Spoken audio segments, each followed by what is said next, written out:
Okay, well, this is our first experimentation with in-class discussion, so we'll see what happens here. I want to welcome you to our Wednesday evening discussion, Mere Christianity. We are in the second chapter of the second part. It's called The Invasion. So we've had a time of prayer for our country, for people in our community, for those who are grieving, and now we turn our focus towards this chapter. So I'm going to read the first part, and then we'll have a little bit of a discussion on it. It says, "Very well then, atheism is too simple, and I will tell you another view that is also too simple. It is the view I call Christianity in water, the view which simply says there is a good God in heaven, and everything is all right, leaving out all the difficult and terrible doctrines about sin and hell and the devil and the redemption. Both these are boys' philosophies." So he starts off there describing a view that is overly positive, one that ignores the problem of pain, of suffering, and he calls that a boy's philosophy. Why do you think he calls that a boy's philosophy, and do you think that fits?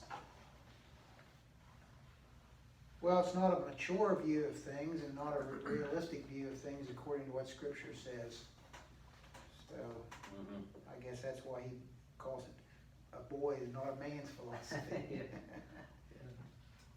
It'd be nice if we could live in a world in which there was no suffering or pain. And you know, there's worldviews. The last chapter talked about there's beliefs such as Buddhism, Hinduism, primarily Buddhism there though, that denies the existence of suffering. And when we look at that, you know, that just does not align with our experience.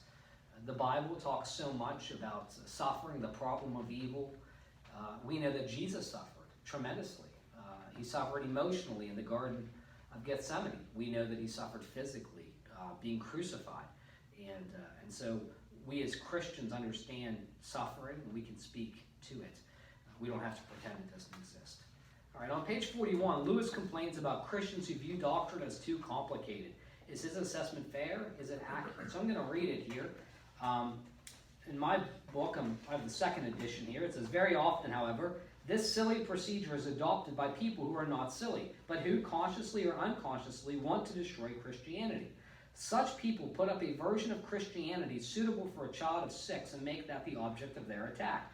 When you try to explain the Christian doctrine as it is really held by an instructed adult, they then complain that you are making their heads turn around and that it is all too complicated, and that if there really were a God, they are sure he would not have made religion simple, or that he would have made religion simple, because simplicity is so beautiful, etc. You must be on your guard against these people, for they will change their ground every minute and only waste your time. Notice, too, their idea of God making religion simple, as if religion were something God invented, and not his statement to us of certain quite unalterable facts about his own nature." So it says that this is a common complaint that people say, well, doctrine is too complicated, it's too hard. But he attacks this, and he says this is not the way that we ought to approach doctrine. Do you think his assessment is fair, and is it accurate?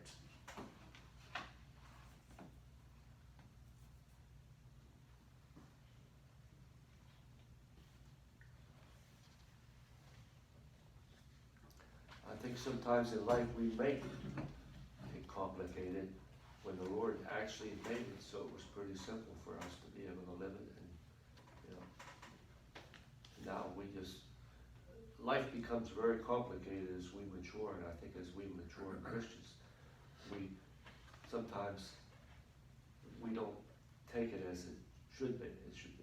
Christ didn't make it so it was hard for us to receive it. He gave us a choice, and he made it simple enough that we could understand it. Some of these people here don't really want to understand it the way that the Lord wants us to understand. That's where people get in trouble, I think. Jeff, what do you think there? What do you think of that question? He complains about people who view doctrine as too complicated. Do you think that's fair? It can be complicated. Yeah, I think sometimes people want what he says there, I think, is so good, is he attacks this idea that, well, people say, well, religion should be simple. But then when you simply explain the gospel message, and like you said, it is simple enough that a child can understand it. Right. In fact, most people come to saving faith when they're children. So there's a lot about the Christian faith. You don't have to be a biblical scholar to understand. In fact, you should be able to explain it to a 5-year-old. But now there are doctrines that are deep, that are difficult, and that's good, because as you mature in your faith, you can wrestle with some of the difficult challenges that we face. We can approach things rationally. We can wrestle with some things, the difficult challenges that are brought to our faith. So it is an intelligent faith. It's a reasonable faith. But when people raise a question like that, when they say, well, it just should be simple, well, then when you present the gospel to them, then all of a sudden they start raising deeper questions, because a simple faith to them is not satisfactory. They want to ask more challenging questions, but they put that up as an excuse. I've always said that an unbeliever doesn't want evidence, they want more evidence. So they say, well, I would trust God if I believed that his word was accurate. Okay, so you defend the inerrancy of Scripture. Well, that's not enough. I would believe if only miracles made sense. So you explain a good understanding of miracles, and there's good historical evidence of miracles, even in our contemporary setting, and then people still deny that. Then they say, well, I want more proof, and it goes on and on and on. So he's addressing there kind of the shifting argument that people make. And that's frustrating. You know, when you're praying for somebody and you're trying to reach them for Christ, you're not just trying to win a doctrinal argument. You care about their soul, and they continue to move the goalpost. That becomes very frustrating for Christians. It says here, we're going to read from the middle of page 42 to 3/4 of the page on page 43. And he's going to present a belief called dualism. This belief that there's an eternal good and evil that are in this cosmic battle. So I'm going to try to guess where I was reading here. It says, what is the problem? A universe that contains much that is obviously bad and apparently meaningless, but containing creatures like ourselves who know that it is bad and meaningless.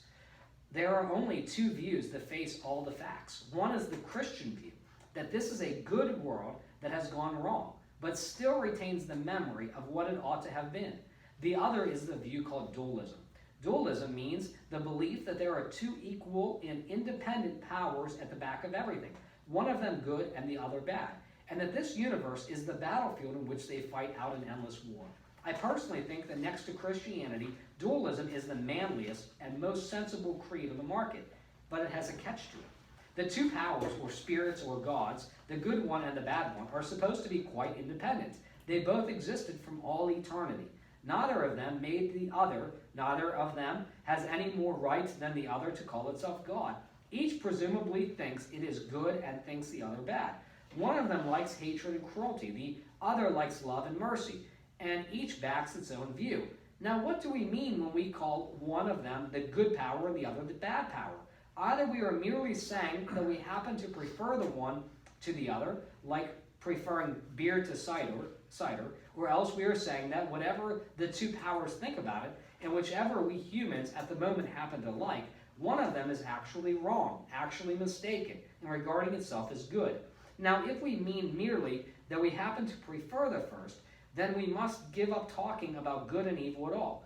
For good means what you ought to prefer quite regardless of what you happen to be like at a given moment. If being good meant simply joining the side you happen to fancy for no real reason, then good would not deserve to be called good. So we must mean that one of the two powers is actually wrong and the other actually right. But the moment you say that, you are putting into the universe a third thing in addition to the two powers, some law or standard or rule of good which one of the powers conforms to and the other fails to conform to. But since the two powers are judged by this standard, then this standard, or the being who made this standard, is farther back and higher up than either of them, and he will be the real God. In fact, what we mean by calling them good and bad turns out to be that one of them is in right relation to the real ultimate God, and the other is in a wrong relationship to him. So he says there that you can't know that something is right or wrong unless you have a standard of what right and wrong is. That's just the fact of the matter. And so if there are two powers, one of them is good and one of them is bad, as we would define, they have to be dependent on something. They can't be independent. They couldn't have existed from all eternity. So looking at that, does the Bible teach that there are two equal powers, one good and one bad? Does the Bible teach that?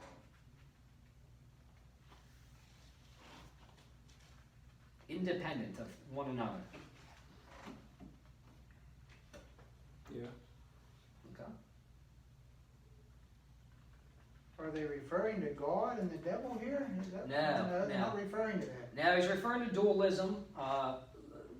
This idea that you have. The right and the wrong, is that what he's trying to Yeah, he's saying, are they equal? Are they equal? Well, God gave us that free will. Mhm. That's a decision that we have to make. Yeah. So if we make the wrong decision, then it's wrong. If we make the right decisions, then it's right. Yeah. But what is he really referring here to? I mean, Yeah, is he's it addressing those worldviews that teach that good and evil have always existed, that there's no God over them, and that they are equal. And so we do not believe that evil is equal with good. We don't believe that Satan is as powerful as God. He's actually not God's equal. He's not, now we of course recognize that he's an enemy of the faith, that he's the deceiver, that he's the accuser of the brethren. But we do not as Christians believe that evil is equal to good, that there are two equal powers. We deny that fact. We recognize that there is evil and that it is an opponent of what is good, but it's not equal to the good. It doesn't have an equal chance of winning out. We know that ultimately it is defeated. And so any worldview that teaches that there are two equal powers is not Christian. Then he goes on to say, the same point can be made a different way. If dualism is true, then the bad power must be a being who likes badness for its own sake. But in reality, we have no experience of anyone liking badness just because it is bad.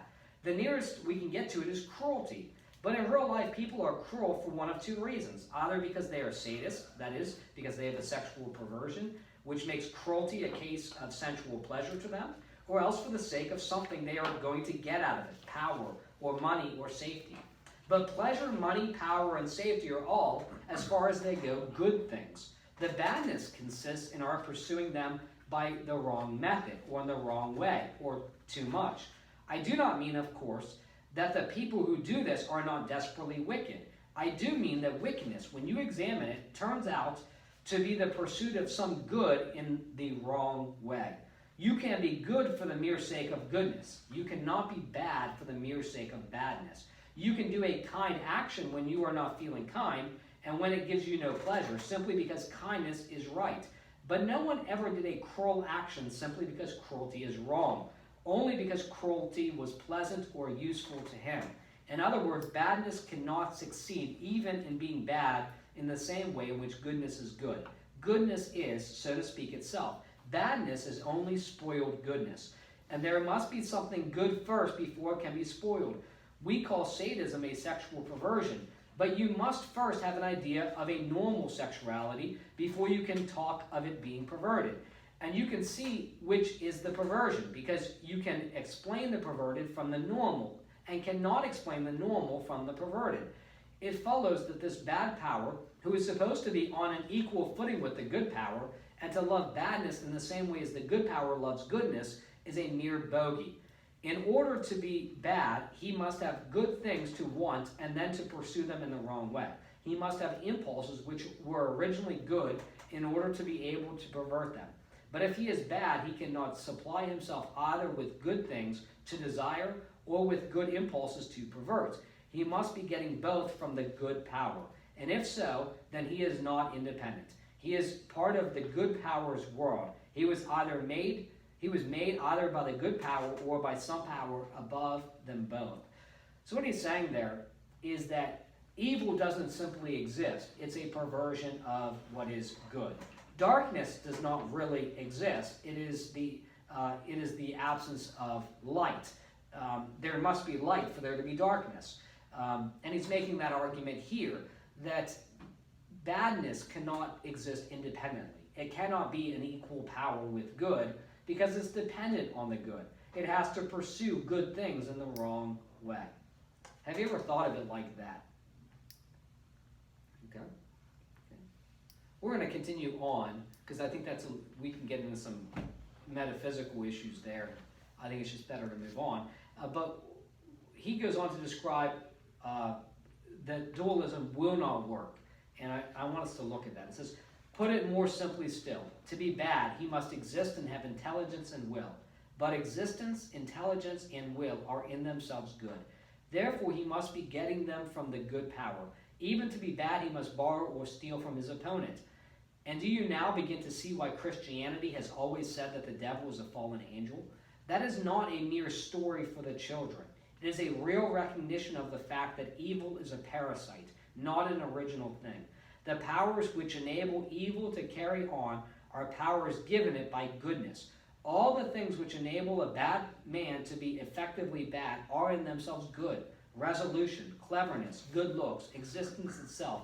That is why dualism, in a strict sense, will not work.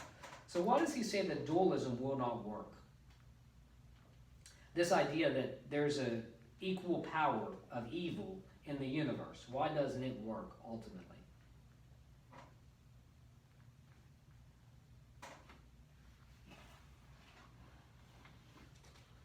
Well, I think it's good. I think it's hard for evil and goodness to work together. I mean, come on. And who's he saying this goodness is coming from in here? Yeah, he's ultimately going to get to Scripture, to the God of the Bible. Yeah. He's going to say that we can't have any goodness apart from God. We just And can't. God doesn't bring bad things. There's no bad in God, correct? Correct. So I don't see where he's getting all this in here. Out of this. Yeah, he's saying Doesn't that. make sense in a way. Yeah, well, what he's saying is that for evil to exist, it must be a corruption of the good world. And that's what we believe as Christians. We believe that God created a good world in which people have freedom. Right, he gave the freedom of choice there. Yes. He didn't create bad. We created bad from the choices that he gave us. Correct. You know what I mean? Mm-hmm. If we didn't follow the goodness, we wouldn't be following the bad. Mm-hmm. Yeah. So I don't know. Satan makes the bad things look so good. Exactly. He that's made what that he apple does. look pretty good in Eve's Yeah. eyes. But it's not God making the things look so good. It's Satan being behind it. That's for sure. But God will eventually triumph. But God gives us that Absolutely. freedom of choice. Mm-hmm. He already knows what we're going to do. But Yeah.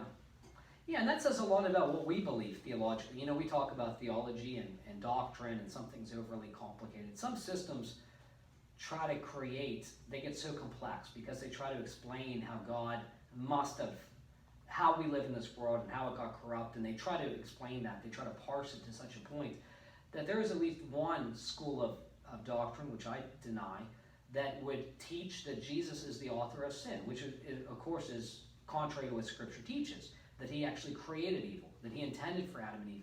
Now, he did give Adam and Eve choices, and for there to be a choice, there must be a choice for right and wrong. Otherwise, you don't have real choice. So there has to be a choice. But sin entered the world because of human choice, not because of God foreordaining a sinful act. Even if he did pre-know what would happen, he did not preordain that fall. I mean, if he wanted to, we could all be robots and we wouldn't know.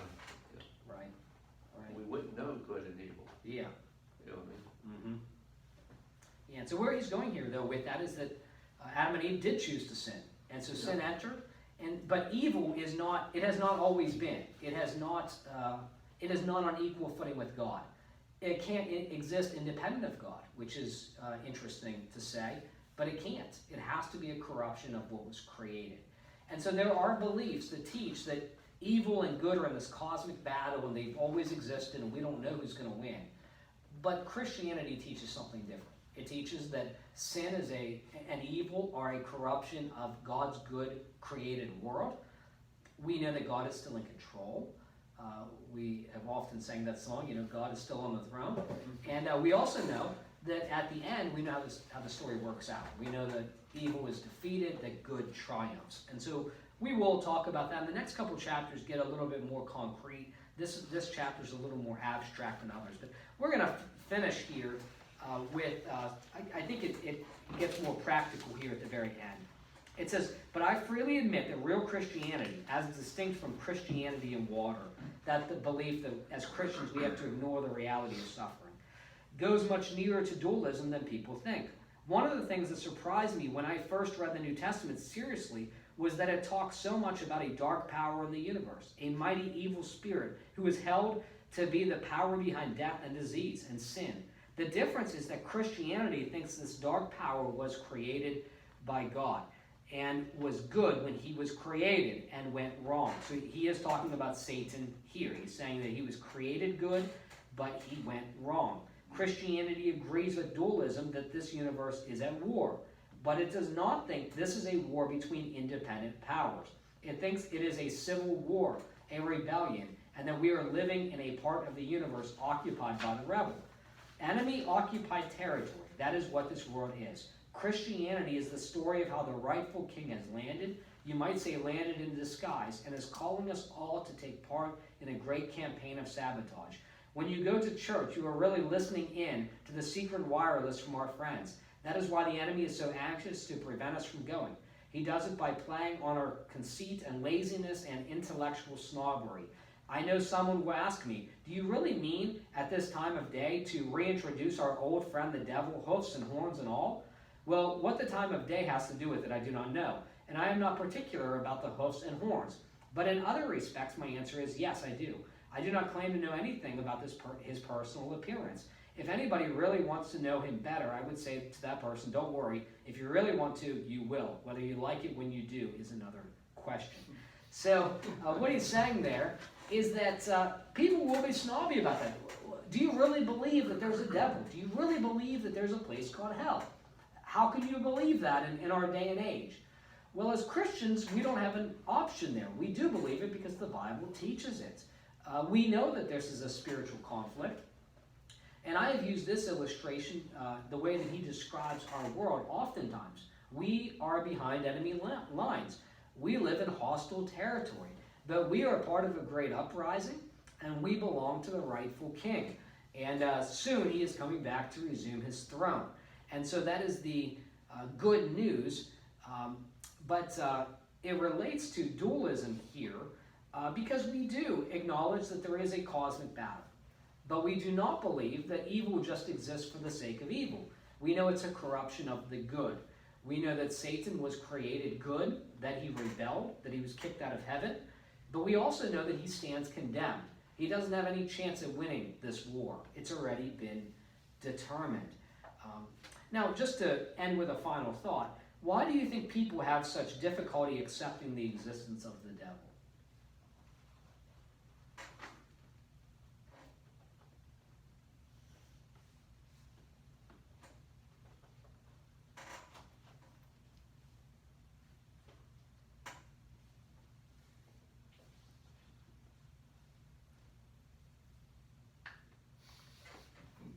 I think people wrestle with anything spiritually.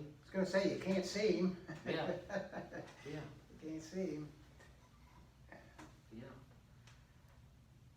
Yeah, it's a fascinating thing, but people deny, anything supernatural, anything spiritual. Now, as he described there, sometimes people make this kind of caricature of him in their mind, and I don't think that he looks like that, horns and a red tail and all of that. There's no reason to believe he does look like that. In fact, there's every reason to believe he's likely a very beautiful creature, a very beautiful being. So I think that people, well, when we think about deception, are you deceived by something that's appealing or something that looks awful? Or you're tempted by something that looks appealing. You're tempted to sin by something that you desire, not by something you don't desire. And so that's... But the devil, unlike God, I think, can only be at one place at one time. Is that correct? He just has demons that are his army, more or less. Mm-hmm. Yes. Yeah, he is not omnipresent. Yeah. That's where we get into this whole you know, we start talking about him not being God's equal. You know, he can't be omnipresent. He can't be all places. He doesn't know all things. Well, Satan was an angel thrown out of heaven. Okay? Now, what are the demons? They're fallen angels. They're fallen angels also. Mhm. So, Yeah. so when he got thrown out of heaven, a lot of the angels got thrown out of heaven at the same time. Yeah, third. Yeah, and we know that, you know, angels have to travel places. We see when Daniel's praying that Michael comes to deliver some news, and he says that he's held up in a spiritual conflict. So he has to actually travel, so he can't be all places at once. And so, you know, based off of that understanding, we know that the devil cannot be at all places at one time. He doesn't know all things. He's not all powerful. Although I trust he knows quite a bit. He's been around. He's watched human existence. He obviously has more intimate knowledge of what God is like than we do. But his knowledge is limited still. So. Doesn't it say he disguises himself as an angel of light? Mhm. Something that's appealing? Yeah. Yeah, and that is something interesting, though, is that, you know, we have, obviously in the Garden of Eden, we have reason to believe that he can take different forms. So that's kind of an interesting feature. We cannot do that. So, you know, he disguises himself as an angel of light. And so I think that to the degree that somebody could be in the presence of an angel and not be afraid, because remember that's the first thing angels say, do not be afraid, just about every time. But he would be probably welcoming. People might not feel certain things. I don't know. It's hard to speculate on that, but he obviously is appealing, and his influence is appealing. As I said, people, when they sin, you know, you're tempted by your thought life. You know, you see something, it goes to your thought life. If you don't fight it there, it reaches your heart, and pretty soon, you know, you're acting out on something.